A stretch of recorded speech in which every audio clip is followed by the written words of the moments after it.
कर चले हम फिदा जानो तन साथियों, अब तुम्हारे हवाले ये वतन साथियों।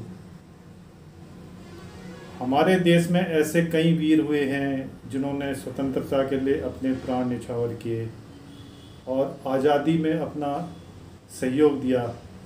उन्हीं में से एक हमारे हैं स्वतंत्रता सेनानी श्री बिशन सिंह जी, जो देहरादून के गढ़ी में जिनका जन्म हुआ 1922 में। आज आज़ादी के अमृत महोत्सव और उनके जन्म शताब्दी वर्ष में गढ़ी कन्या पाठशाला मार्ग का नाम आज से स्वतंत्रता सेनानी बिशन सिंह मार्ग के रूप में सरकार द्वारा मान्यता प्राप्त होकर नामकरण किया जा रहा है। तो चलिए हम आपको सीधा वहाँ ले चलते हैं।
देहरादून के गढ़ी में स्वतंत्रता सेनानी बिशन सिंह जी के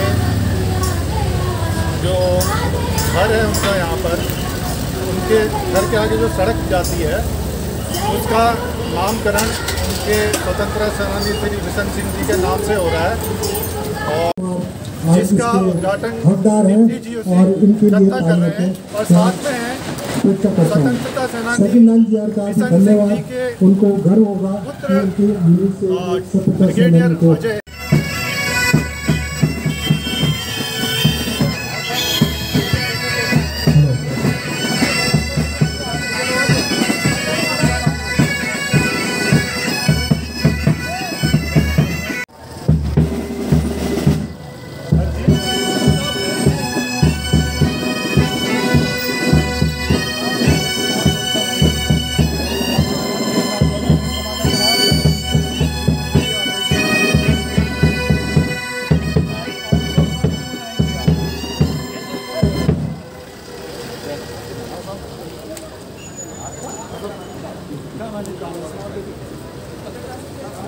Loudly.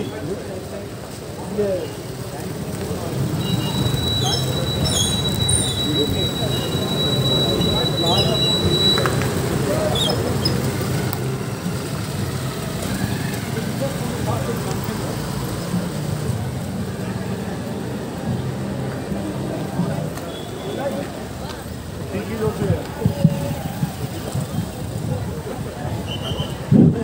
नमस्कार।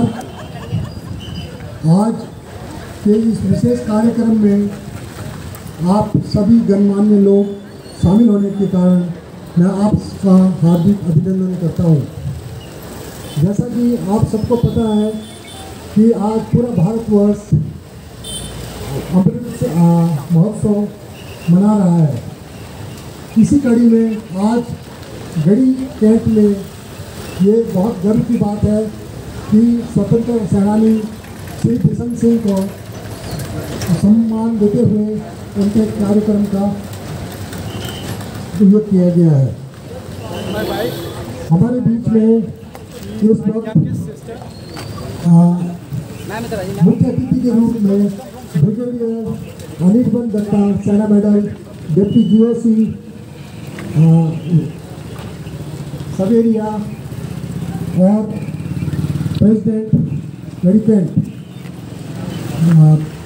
और इसके अलावा श्री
यही वो मार्ग है जिसका नाम आज स्वतंत्रता सेनानी बिशन सिंह जी के नाम पे रखा गया। ये देखिए अब हम उनके अजय जो हैं उनके पुत्र उनके घर पहुंच चुके हैं और उन्हीं के सामने ये सड़क जाती है जिसका आज नामकरण हुआ है उनके नाम स्वतंत्रता सेनानी श्री बिशन सिंह जी के नाम से।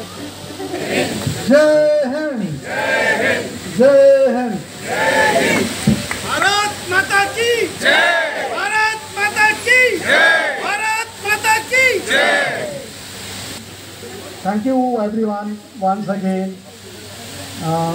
मैंने जो रिस्पेक्टेड हमारे गेस्ट आए हुए हैं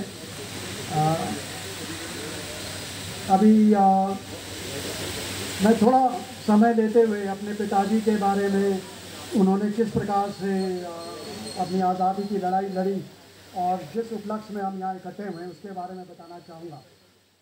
किस तरह से लोगों में जोश भरा होगा, लोगों को उत्प्रोत किया होगा और उसी नारे से और नेताजी सुभाष चंद्र बोस की भाषणों से प्रेरित होकर के मेरे फादर श्री बिशन सिंह जी आज़ाद हिंद फौज और स्वतंत्रता संग्राम में शामिल हो गए और उसी का ये परिणाम है कि आज हम ये दिवस, ये दिन देख रहे हैं।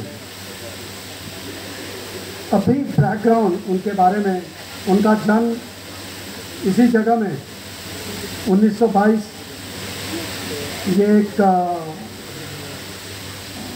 कोइंसिडेंस है कि तकरीबन 100 साल बाद ये समारोह भी हो रहा है। He was born in 1922 and today is 2022, so exactly 100 years.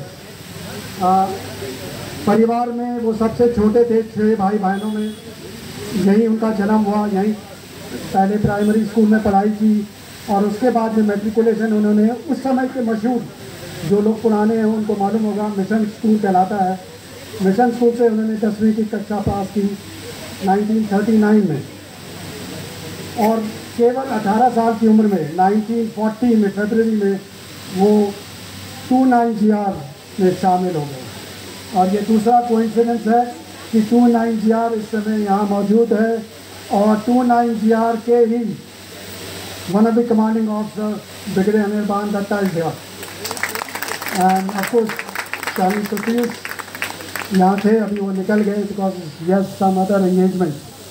तो ये दो बड़े अच्छे कोइंसिडेंस मेरे को लगे कि 29GR में वो थे और 29GR इस समय उनका प्रॉब्ली ये फिल्म देखने के लिए हमारे साथ है। 29GR शामिल होने के बाद में 1940 के करीब वो नॉर्थ वेस्ट फ्रंटियर प्रोविंस में इनिशियल पोस्टिंग में गए और वहाँ से कुछ समय बाद उनकी जो पलटन है एज़ पर माई रिकॉर्ड्स बोला ग्राम करके एक जगह है सिकंदराबाद में, वहाँ आई। 1942 के 1939 के 40 के आसपास।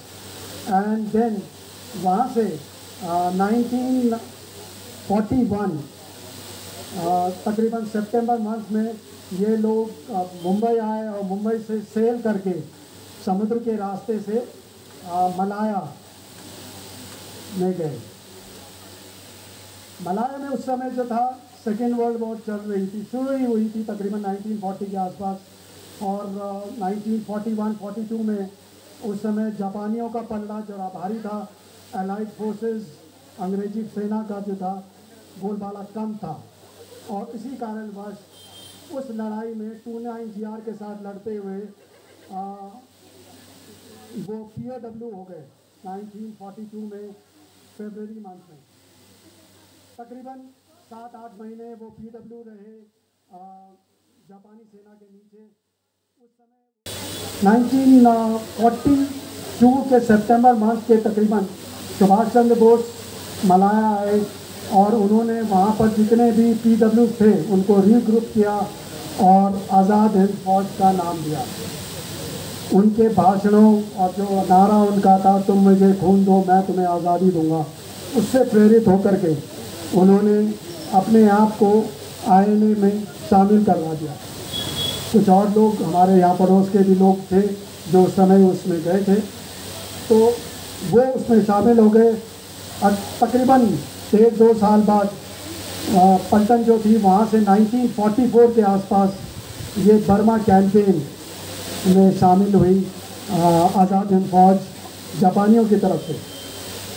लेकिन दुर्भाग्य देखिए, फिर उस समय अंग्रेज़ों का जो पलड़ा वो उस समय भारी हो गया, एलाइड फोर्सेस का पलड़ा भारी हो गया, और कम रसद की वजह से, कम राशन पानी की वजह से और लॉजिस्टिक प्रॉब्लम्स की वजह से ये INA और जो जापानीज़ जो फौज थी वो वहाँ पर तो तकरीबन उसको हार का सामना करना पड़ा।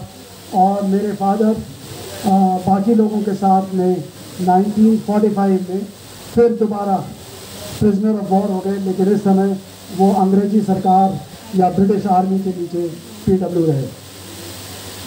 तकरीबन 1 साल 45 से 46 तक उनको बहुत सारे कैंप्स में, PW कैंप, रिहैबिलिटेशन कैंप्स में भेजा गया। और फाइनली कल्याण पहले रहे और कल्याण के बाद में वो मुंबई आए, और कल्याण के बाद में वो लाल किले में आए, जहाँ पर 1946 में तकरीबन फरवरी के मंथ में उन्हें फौज से 5 अप्रैल रादर टू बी एग्जैक्ट 1946 को उनके ऊपर कोर्ट मार्शल हुआ और जिसे कहेंगे उनको फौज से बर्खास्त कर दिया गया और वो फिर उनको घर भेज दिया गया। ये एक विडम्बना है कि उस समय इतने 4-5 साल की नौकरी जो उन्होंने की, टू बी एग्जैक्ट तकरीबन 6 साल उन्होंने की, उसमें वो 4 साल तकरीबन PW रहे और उनको ना कोई पे अलाउंसेस दिया गया, ना कोई दिया गया, सिर्फ 200 रुपये वन टाइम ग्रांट उनको 1946 में जब वो फौज से डिसमिस होकर के भेजे गए तो उनको घर आना पड़ा। यहाँ कुछ समय क्योंकि ब्रिटिश सरकार का रूल था तो उनको सरकार में नौकरी भी नहीं मिली, लेकिन फाइनली 1947 में हमारा देश आज़ाद हुआ और फिर उनको फॉरेस्ट रिसर्च इंस्टीट्यूट FRI में नौकरी मिली। वहाँ काफ़ी समय तक उन्होंने नौकरी की और फाइनली 57 साल की उम्र में 1979 में उनका देहांत हो गया। उनके जन्म शताब्दी वर्ष और आज़ादी के अमृत महोत्सव के उपलक्ष्य में ये रिकॉग्निशन कैंट बोर्ड की तरफ से दिया गया और इस कारण से ये नोट आज श्री बिशन सिंह स्वतंत्रता सेनानी मार्ग के नाम से जाना जाएगा।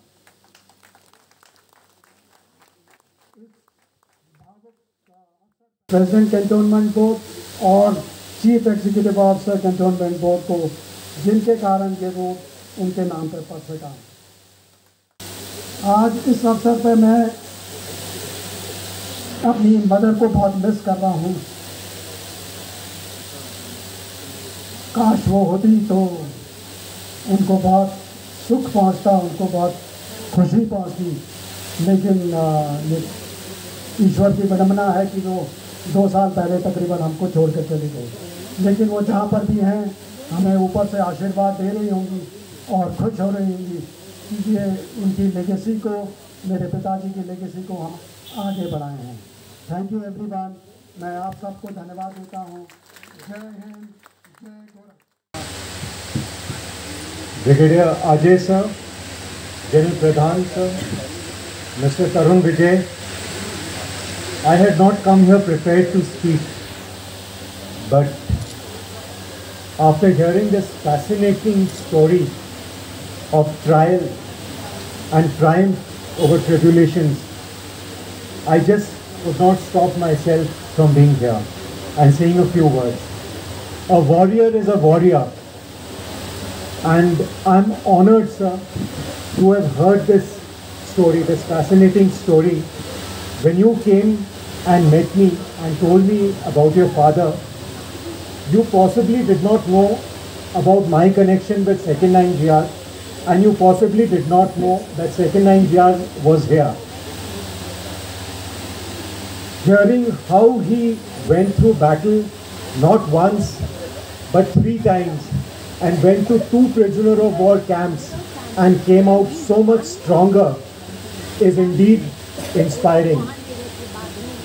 2nd 9 गोरखा राइफल्स को बहादुर भाइयों हमरो 118 साल को इतिहास में एउटा स्वर्णिम पृष्ठ स्वर्गीय बिशन सिंह जीले पनि लेखेको हो, जो हामीलाई पनि थाहा थिएन र हाम्रो पल्टनको लागि पनि यो गर्वको विषय हो। जतिखेर सर मेरो अफिसमा यो अनुरोध लिएर आउनुभएको थियो त्यति बेला मलाई थाहा थिएन, अनि मैले सोचेँ कि किन हामीले यो काम गर्नु सक्दैन, but maybe it was destined to take some time, and it is so coincidental and so momentous that it happened on this day, on the 75th year of our independence. I am honored, sir, that you gave us this opportunity to come here, to know so much about him, and to take this story with us in our heart. Thank you so much.